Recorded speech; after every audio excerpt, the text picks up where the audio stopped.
जमलेल्या माझ्या तमाम मराठी बांधवांनो, भगिनींनो आणि मातांनो, आता उद्या पेपरमध्ये येणार काय येणार? हिंदुत्व सोडलं. आणि मी मागे सुद्धा बोललो होतो की हिंदुत्व म्हणजे काही धोतर नाहीये. उलट मी तर म्हणेन की जसं शिवसेना प्रमुखाने आपल्याला एक घोषवाक्य दिलं होतं, कारण ती त्या काळाची गरज होती, गर्व से कहो हम हिंदू है, तशीच आजपासून सुरुवात करा. गर्व से कहो हम हिंदू है आहोतच, पण अभिमानाने म्हणा मी मराठी आहे.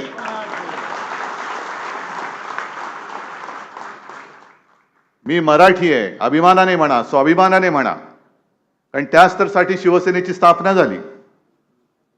1966 साली संपूर्ण मुंबईमध्ये मराठी माणूस खचलेल्या, थकलेल्या मानसिकतेत होता. आपलं कोण? कोणीच नाही.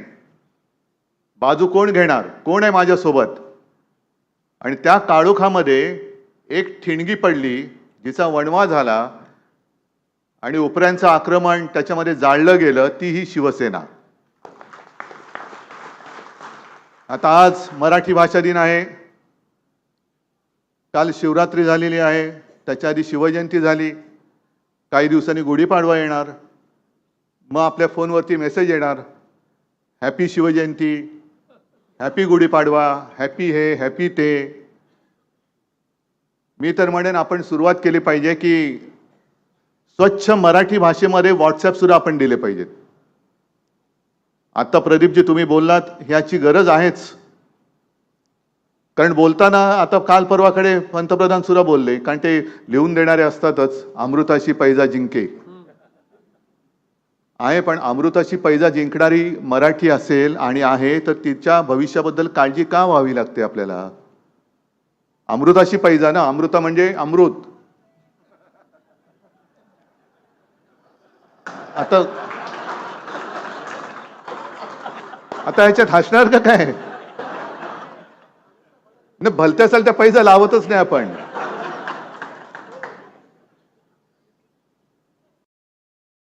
आता तुम्ही अशा वेळेला हसता, मला पुढचं काही सुचत नाही.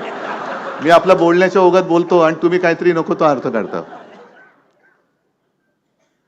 तर अमृताशी पैजा जिंकणाऱ्या या माझ्या मराठीबद्दल चिंता करण्याची गरज काय आहे? आणि हा दरवेळेला या दिवशी कुसुमाग्रज, मग त्यांची त्या दिवशी गाणी ऐकत बसतो आपण, कविता ऐकतो. इथेच आता गेल्या अनेक वर्ष आपण इथेच मराठी भाषा दिन साजरा करतोय.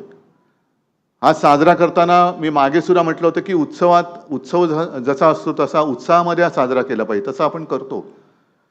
त्याच्यामध्ये उत्साह तर आहेच, पण आज लागलेली आहे. चिंतेची किनार एवढ्यासाठी की गद्दारी करून आपलं सरकार पाडल्यानंतर हमें मराठी नाही आती हे आपल्या घरामध्ये आपल्याला ऐकून घ्यावं लागतं. मी म्हणेन असं जिकडे आवाज येईल तिकडे त्याच्या कानाखाली मराठीचा आवाज उमटला पाहिजे.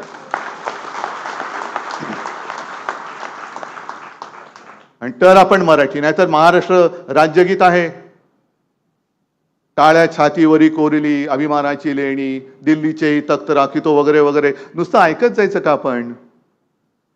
आता त्यावेळेला लिहिलं ते राजा बडेंनी लिहिलं, मला वाटतं खळेंनी ते संगीतबद्ध केलं, शाहीर साबळेंनी ते आपल्या पहाडी आवाजात गायलं. आणि आजही आपण वाह करत बसतो. नुसतं वाह करण्यासारखं नाही, त्याच्यासारखं वागा.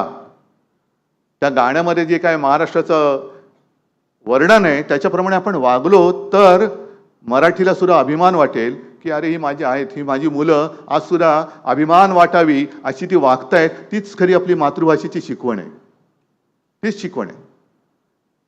आणि मी खरं हा विषय मला इकडे घ्यायचा नव्हता, पण घ्यायला पाहिजे. कारण नको ते विषय, नको ती माणसं नको त्या ठिकाणी घेतात.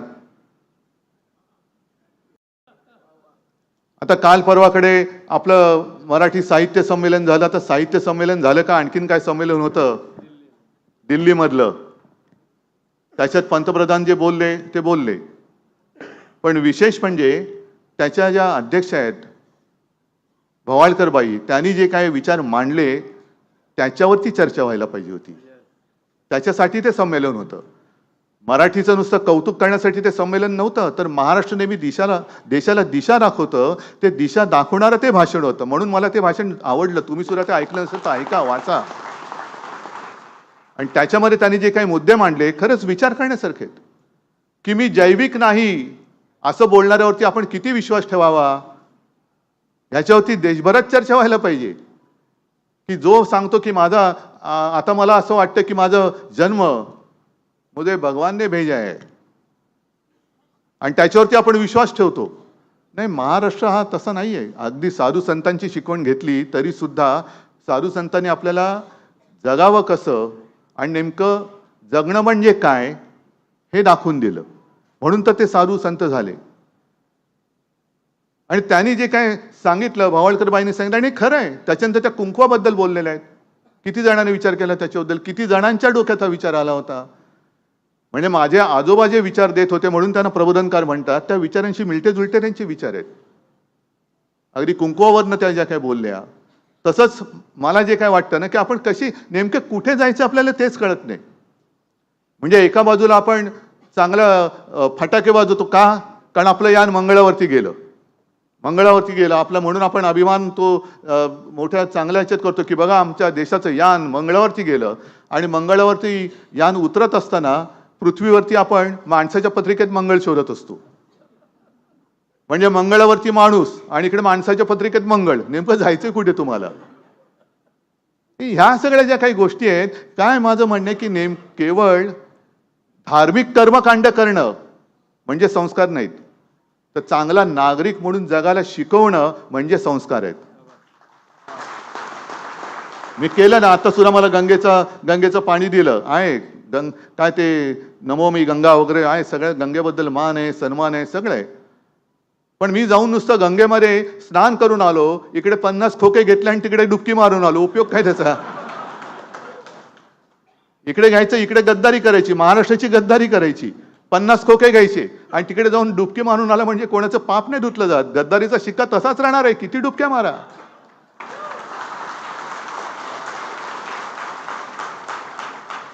तर चांगलं नागरिक म्हणून जगाला शिकवणारी ही आपली आई आणि त्या आईची भाषा ही आपली मातृभाषा, म्हणून तिचा आम्हाला अभिमान आहे.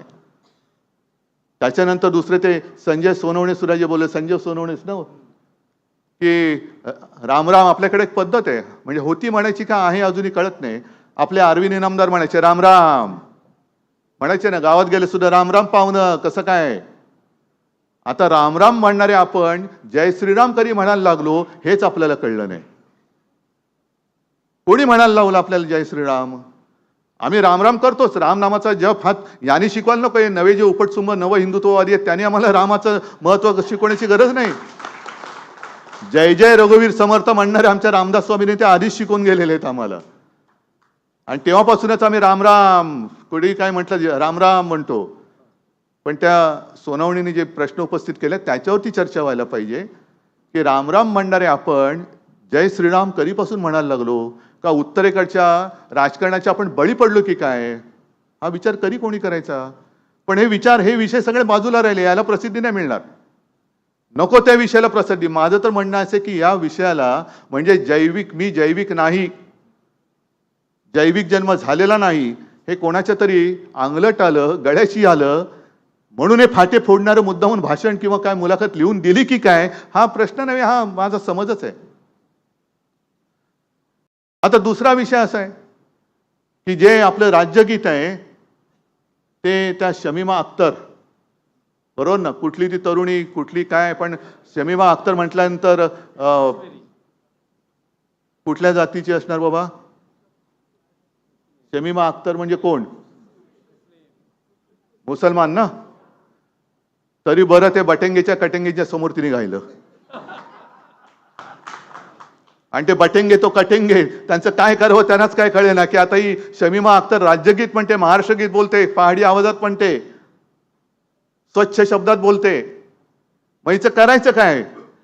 आता कोण बटणार आणि कोण कटणार. कारण जर एखादी मुस्लिम महिला महाराष्ट्र गीत म्हणते तर बटेंगे तो कटेंगे तो होणार कसं. आता आपलं राजकारणाचं पुढे होणार काय. पण त्यांना ही कल्पना नाही मुळामध्ये की जसं आज महाराष्ट्र आपला भाषा दिन साजरा करतोय, राजभाषा दिन, मातृभाषा दिन, तसं राजभाषा दिन किंवा एक महाराष्ट्र दिवस आहे आपला, तो सुद्धा आपण विसरलेला आणि विसरू शकत नाही. 1 मे, तो जो काही लढा झाला होता संयुक्त महाराष्ट्राचा, आपली मुंबई ही अनेकदा शिवसेना प्रमुखांनी सुद्धा सांगितलंय की आंदण नाही मिळाली तर लढून रक्त सांडून बलिदान करून आपण आपल्या हक्काने आपली मुंबई मिळवलेली आहे. ही रक्त सांडून मिळवलेली मुंबई आहे. आणि त्यावेळेला जो काय सगळा रणसंग्राम उसळलेला होता, त्याच्यात माझे आजोबा सुद्धा होते. पहिल्या पाचामध्ये सेनापती सारखे पुढे होते. खिडकीतनं, घराच्या खिडकीतनं बघत नव्हते ते काय चालले म्हणून. दुर्दैवाने काय झाले, ज्यांचा ना स्वातंत्र्य लढ्याशी संबंध, त्यांच्या हातात देश गेलेला आहे, आणि संयुक्त महाराष्ट्राची ज्यांचा संबंध नाही त्यांच्या हातामध्ये आज राज्य गेलेलं आहे. हे आपलं दुर्दैव आहे. म्हणून यांना राज्याची आणि देशाची किंमत नाही पडत. पण त्या संयुक्त महाराष्ट्राच्या लढ्यामध्ये 27 जुलै 1956 दिल्लीमध्ये संसदेसमोर निदर्शनं करण्यात आली होती. आपली मराठी माणूस हजारो लाखोच्या संख्येने तिकडे गेला होता. आणि तेव्हा त्या निदर्शनं करणाऱ्यांच्या आघाडीवरती होता एक तरुण, ज्याला मी आजोबांना भेटायला येताना घरी बघितलेलं आहे, शाहीर अमर शेख. शाहीर अमर शेख. मी त्यांना आजोबांना भेटायला खूप लोक यायचे. शाहीर अमर शेख यायचे, राजा बडेसुरा यायचे, धनंजय कीर यायचे, अंत काणेकर यायचे, सेनापती बापट यायचे, दत्तवामन पोद्दार यायचे, कितीतरी यायची मोठी मोठी माणसं. हल्ली मोठी माणसं आता दिसतच नाही मुळे, कारण मुळामध्ये माणसं ही त्या उंचीला पोचतच नाही. पण शाहीर अमर शेख यांनी दिल्ली दणाणून सोडली होती. आणि त्यांचं ते गाणं होतं, ते गायचं की जागा मराठा आम जमाना बदलेगा. मराठा म्हणजे मराठी माणूस आता जागा झालेला आहे, आता जमाना बदलेला, आणि तो बदलून दाखवला होता. आणि त्या गाण्यातली एक आणखीन एक ओळ होती ज्याच्यामुळे दिल्लीवाले सुद्धा असे रोमांचित झाले होते. 2 कौडी के मोल मराठा बिकने को तैयार नहीं. आताचे स्वतःला मराठी म्हणवणारे दिल्लीत गेले तर दिल्ली काय म्हणते, याला बिका हुआ है आ जाओ. पण तेव्हाचे मराठी म्हणजे आपला मराठी माणूस कसा होता, 2 कौडी के मोल मराठा बिकने को तैयार नहीं. ते गेलं कुठे आपलं स्वत्व, गेलं कुठे स्वत्व. आज सगळे विकाऊ झालेत, टाकाऊ झालेत, लाचार झालेत, आणि आपली मराठी भाषा दिन आम्ही साजरे करतो आहोत. साध्या साध्या गोष्टी. आज मी पेपरमध्ये वाचलं की जे एक मराठी भाषा भवन ज्याचं भूमिपूजन मी केलं होतं, आजपर्यंत जर का आपली सत्ता असती, आपलं सरकार असतं, तर कदाचित आजचा हा सोहळा आपण त्या भवनात सादर केला असता, मराठी भवनामध्ये. पण यांनी पाडून ठेवलं. त्याला आज कुठेतरी चालना मिळाले, म्हणजे काय केले मला कल्पना नाही. पण त्याच्याच समोर आणखीन एक गोष्ट आपण करणार होतो, आणि ती मी करणार, नक्की करणार. मराठी रंगभूमीचं पूर्णपणे इतिहास सांगणारं, त्याचं वाटचाल सांगणारं दालन, ते बिर्ला तिकडे आहे ना चौपाटीवर, बिर्ला क्रीडा केंद्र ना. हा नाही तरी थिएटरवाले घाबरतील. बिर्ला क्रीडा केंद्र, तिकडे मराठी रंगभूमीचा इतिहास सांगणारं दालन आपण करणार, म्हणजे करणारच. कारण मध्यंतरी मी पेपरमध्ये वाचलं, मला वाटतं महाराष्ट्र टाइम्समध्ये आलं होतं, त्याचा शासन आदेश निघाला होता. सगळे आराखडे मंजूर झालेत, फक्त भूमिपूजन करायचं, आणि काही इकडे तिकडच्या काही परवानग्या होत्या, ते झालं की काम सुरू झालं असतं त्याचं. पण ते काम याने आता रद्द करून त्यांच्या लाडक्या कॉन्ट्रॅक्टरला द्यायचं चाललेलं आहे. का? Banquet hall. कसलं बँक्वेट हॉल आणि पार्किंग, म्हणजे सगळे परत उपरे येणार तिकडे. मुंबई ही माझ्या महाराष्ट्राची राजधानी आहे, आणि या महाराष्ट्राच्या राजधानीत ज्या एका आपल्या रंगभूमीने जी मी असं म्हणत नाही की रंगभूमी केवळ मनोरंजन करते, रंगभूमीने सुद्धा समाजासाठी खूप मोठं योगदान दिलेलं आहे. वेगवेगळ्या प्रकारची नाटकं राजकारणी करतात ती वेगळी, पण त्या वेळेला आवश्यक असणारी नाटकं ही त्यांनी रंगभूमीवर आणून, मग ते कोल्हटकर असतील, खाडीलकर असतील, कोणी असतील, सगळे असतील, त्यांनी त्या वेळेला आणली. आणि समाजाने काय करायला पाहिजे हे नाही म्हटलं तरी शिकवण दिली. मग ती संपूर्ण एक इतिहास सांगणारं ते दालन हे आपण नाही बांधणार तर दुसरं कोणी बांधायचं. आणि आता हे जे बाळासाहेबांचे विचार, दुबईला जाऊन क्रिकेट मॅच बघतात हिंदुस्थान पाकिस्तान, हे बाळासाहेबांचे विचार सांगणार आम्हाला. नाही, हिंदुस्थान पाकिस्तान क्रिकेट मॅच कुठेही हो, दुबईत असली तरी तिकीट काढून आम्ही जाऊ आणि सगळ्यांची पोरं बाळ तिकडे जाऊन मॅच बघतायत आणि इकडून आम्हाला बाळासाहेबांचे विचार शिकवत आहेत. का तिकडे आवाज का उठवत नाही? मंत्रीपद नाही मिळालं तर गावी जाऊन बसता. मग इकडे मराठी रंगभूमीचं दालन जे आम्ही करतो आहोत त्याचे सगळे आराखडे मंजूर आहेत, शासन आदेश निघालेला आहे. नाही ते रद्द झाले तरी चालेल, पण तिकडे सुद्धा कॉन्ट्रॅक्टर आला पाहिजे, तिकडे सुद्धा उपरेच घुसले पाहिजेत. आम्ही घुसू देणार नाही. जर तिकडे कोणी तिकडे वीट रचायचा प्रयत्न केला तर सगळा मराठी माणूस येऊन तिकडची ती वीट उखडून फेकल्याशिवाय राहणार नाही. तिकडे रंगभूमीचं दालनच आम्ही करणार. करा ना, असे काहीतरी निश्चय करा. निश्चय केल्याशिवाय काही होत नाहीये. आणि कुसुमाग्रजांचं अरविंद, मला थोडंसं, मी पण 2 ओळी लिहून आणल्या. मला वाटलं अरविंद नेमकं त्याच बोलतात की काय, पण नाही, जरा बरं वाटलं म्हणून मी 2. काय होतं, मला वाचून नाही बोलण्याची सवय, कारण वाचून बोलायची सवय झाली असती तर कदाचित मी, जाऊ दे आता, म्हणून मी ते होत नाही, ते जाऊ द्या. तर मराठी भाषेचा म्हणजे असं आपण कधीच म्हणत नाही की दुसऱ्या भाषेचा दुश्वास करा, नाही, कधीच नाही. शिवसेना प्रमुखाने पण नाही सांगितलं. म्हणजे मराठी शाळा बंद पडतायत, दुर्दैव आहे. पण आता काय झालंय की पालक, म्हणजे आता माझी पण मुलं मराठी इंग्लिश शाळेत शिकले ना, तेव्हा किती काऊर उठलं होतं. मराठी मराठी करणाऱ्यांची मुलं इंग्लिश शाळेमध्ये जातात.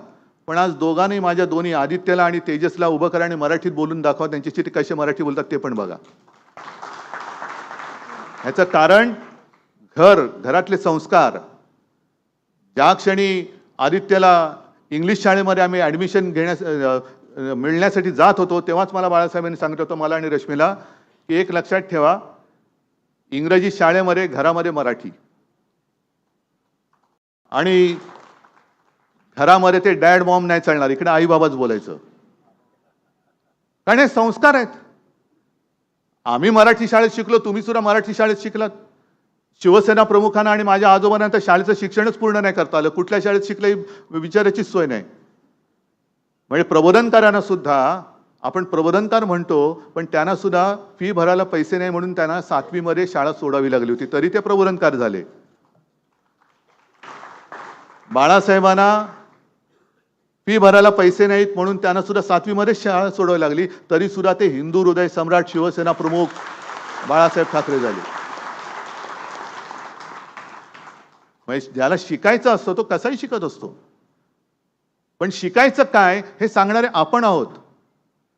घरामध्ये मराठी आणि शाळेमध्ये तुम्ही इंग्रजी शिका. आपलं सुद्धा सरकार असताना मराठी भाषेची सक्ती ही मीच मुख्यमंत्री असताना केली होती ना, राज्यात मराठी भाषेची सक्ती. आज आता मी ऐकलं तेलंगणा आणि शाळेमध्ये तेलुगू भाषेची सक्ती केली. करायला पाहिजे. आम्ही महाराष्ट्रामध्ये मराठी बोलणार, कोण अडवणार आम्हाला? दुकानावरती सगळ्या पाट्या मराठीमध्ये पाहिजे हा कायदा मी मुख्यमंत्री असताना केलेला आहे. सुभाष देसाई तेव्हा मराठी भाषेचे मंत्री होते. पण आम्हाला संताप येत नाही. सरकारच्या निर्णयाविरुद्ध कोण कुठला उपरा इकडे पोट भरायला आलेला कोर्टामध्ये जातो, ही हिंमत. असं इतर राज्यामधला मला एक मराठी माणूस दाखवा की तो तिथल्या भाषेच्या विरुद्ध कोर्टामध्ये गेलाय. पण आम्ही सहन करतो सगळं. मराठी इकडे आल्यानंतर, महाराष्ट्रामध्ये आल्यानंतर आम्ही दुसऱ्या भाषेचा दुश्वास करत नाही. आहेत ना आज सुद्धा इकडे काही हिंदी भाषिक असतील, काही गुजराती असतील, कारण आम्ही हिंदू आहोतच, पण आम्ही मराठी सुद्धा आहोत. मराठी म्हणजे हिंदू नाही असं होत नाही, आणि हिंदू म्हणजे मराठी नाही असं होत नाही. आम्ही आमच्या मातृभाषेत बोलतो आहोत, आमच्या राज्यामध्ये, आमच्या घरामध्ये बोलतो आहोत. आज नाही का, काल माझ्याकडे ते बेळगावचे तो शुभम वगैरे आला होता, तिकडे सुद्धा कानडी आणि मराठी हा वाद चालतो. पण वैशिष्ट्य म्हणजे काय, तिकडे कन्नड भाषा म्हटल्यानंतर सगळे पक्षीय पातळ्या सोडून एकत्र होतात. मग ते काँग्रेसचं सरकार असो, भाजपचं असो, आणखीन कोणाचं असो, देवेगौडाचं असो, कोणाचंही असो, नाही, कन्नड भाषा म्हणजे कन्नड भाषा. तिकडे मराठी बिराठी अत्याचार ते करणार म्हणजे भाषिक अत्याचार करणारच. म्हणजे आपल्याला असं वाटतं की यांचं सरकार बरं नाही, यांच्याविषयी त्यांचं बरं होतं, त्यांच्याविषयी त्यांचं बरं होतं. तशी आपल्याकडे अजून एकजूट होत नाहीये. म्हणजे जो शिवसेना प्रमुखांनी आपल्याला पहिल्यांदा जो एक मंत्र दिला होता, जो मी 23 जानेवारीला सांगितलं होतं की 96 कोळी 92 कोळी, मराठा मराठेतर, ब्राह्मण ब्राह्मणेतर, 96 कोळी 92 कोळी, स्पृश्य अस्पृश्य, घाटी कोकणी, हे सगळे भेदाभेद गाडून मराठी माणसाची भक्कम एकजूट बांधा. तीच आज वेळ परत आलेली आहे. कारण आज नाही म्हटलं तरी हम करे सो कायदा हे त्या दोन जणांचंच. मी सगळ्या गुजराती समाजाविरुद्ध नाही, पण हे जे दोघं जण जे आहेत त्यांना महाराष्ट्र आणि मराठी खतम करायची आहे. मुंबईचं महत्त्व खतम करायचं आहे. मुंबईतला सगळा उद्योगधंदा बाहेर न्यायचा आहे. का सगळं हिरे बाजार नेला, सगळं नेलं. काल पेटंटचं कार्यालय नेलं, सगळं घेऊन जायचं आणि मराठी माणसाच्या हातामध्ये फक्त भिकेचा कटोरा द्यायचा. नाही, तो कटोरा तुमच्या तोंडावर मारून मराठी माणूस तुमच्या समोर हक्काने आणि स्वाभिमानाने देश पुढे नेल्याशिवाय राहणार नाही. नाही ते नाही, जाऊ दे, ते त्यांचं खाजगी आहे, आपल्याला काय करायचं. आणि आज कुसुमाग्रजांची जयंती आपण साजरी करत असताना, जन्मदिवस साजरा करत असताना जी दोन ओळी त्यांच्या ज्या मी मुद्दामून आणल्या होत्या, की असं मी परत परत सांगतो की मराठी भाषेचा अभिमान म्हणजे दुसऱ्या भाषेचा दुश्वास अजिबात नाही. या तुम्ही तुमच्या घरात, आम्ही आलो होतो, आम्ही तुमचा मान राखू, पण आमच्या घरात आलात तर तुम्ही माझ्या मातृभाषेचा आणि माझ्या आईचा मान तुम्हाला राखायलाच पाहिजे. आम्ही तुमचा राखतो, तुम्ही आमचा राखा. म्हणून कुसुमाग्रज जे बोललेत, परभाषेतही व्हा पारंगत, ज्ञानसाधना करा तरी, माय मराठी मरते इकडे, परकीचे पद चेपू नका. पाय नका चेपू, नाही तर आपल्याला डोके चेपायला आपलं कोण राहणार नाही. भाषा मरता देशही मरतो, हे त्यांनी त्या स्वातंत्र्य देवतेची विनवणी, त्याच्यातलं हे वाक्य आहे. ते स्वातंत्र्याला मला वाटतं किती वर्ष झाली होती तेव्हा, 50 वगैरे वर्ष झाली होती तेव्हा कविता लिहिली. देशासाठी आहे, पण आज मी महाराष्ट्रासाठी म्हणतोय. भाषा मरता देशही मरतो, संस्कृतीचाही दिवा विजेल, संस्कृती सुद्धा विझून जाईल. आणि गुलाम भाषिक होऊन आपल्या प्रगतीचे शिर कापू नका. काही कमी नाही आपल्यामध्ये, अजिबात कमी नाहीये. उलट मी तर म्हणेन, आपली मराठी भाषा जेवढी समृद्ध आहे, त्या दिल्लीश्वराने मी गेल्या वर्षी इथूनच बोललो होतो, किंवा विधानसभेत सुद्धा मी बोललो होतो. अभिजात भाषा द्यायला किती काचकूच केली त्यांनी, आणि बरोबर निवडणुकीच्या तोंडावरती त्यांनी आपल्याकडे तुकडा फेकावा तसं फेकून दिलं. जा, मराठी भाषेला अभिजात भाषेचा दर्जा दिला. अरे तुम्ही कोण अभिजात भाषेची दर्जा देणार आहे? कारण ज्या महाराष्ट्रामध्ये छत्रपती शिवाजी महाराज झाले, त्यांची भाषा ही मराठी होती, आणि छत्रपती शिवाजी महाराज झाले नसते तर तुम्हाला दिल्ली दिसली नसती. आज जी काय तुमची मस्ती, म्हणजे त्यांची मस्ती चाललेली आहे, ती मस्ती करायला शिल्लकच राहिले नसते. कारण शिवाजी महाराज झाले, या राज्यात जन्माला आले, म्हणून तर पुढचं आक्रमण थांबलं. पण तुम्ही शिवाजी महाराजांच्या भाषेला सुद्धा अभिजात भाषेचा दर्जा द्यायला तुम्ही सगळं किस पाडत बसलात आणि विलंब लावला, आणि निवडणुकीच्या तोंडावरती मुहूर्त साधून केलात. ही तुमची थेरं काय आम्हाला कळत नाही? अच्छा, खूप गोष्टी आहेत. पण मगाशी जी काय त्यांना कोणत्या भाषेत धन्यवाद द्यायचे, की मी मराठी, आणि त्याच्यात माझंही कौतुक केलं, शिवसेनेचं कौतुक केलं, तुमचं कौतुक केलं. तर मराठी म्हटल्यानंतर जगायचं कसं, हा प्रश्न आलाच. की मराठी पण आहे, हा कळला पाहिजे त्याच्या वागणुकीतून. म्हणजे पूर्वी जे असं म्हणायचे की मराठ्यांच्या घोड्यांच्या टापाच्या आवाजाने दिल्ली हादरायची, थरथरायची. आताचे जातात, त्यांची काय टाप आहे तिकडे दिल्लीश्वरांसमोर उभं राहायची. त्या टापा वेगळ्या, त्यांची टाप वेगळी. जगायचं कसं, त्या जगण्यावरनं कळलं पाहिजे की हा मराठी आहे. म्हणून जसं कुसुमाग्रज एक मोठे महाकवी होऊन गेले, त्यांनी आपल्याला काय काय दिलं, असे अनेक कवी आपल्याकडे झाले. त्यातले विंदा करंदीकर. आता विंदा करंदीकर म्हटल्यानंतर आपल्याला एकच कविता माहिती आहे, काय, देणाऱ्याने देत जावे, घेणाऱ्याने घेत जावे. ते आता सगळे ते देणारा देत गेला आणि घेणारा लुटत गेला. पण जगायचं कसं, तर विंदा करंदीकर यांनी लिहिलंय, असे जगावे दुनियेमध्ये आव्हानाचे लावून अत्तर.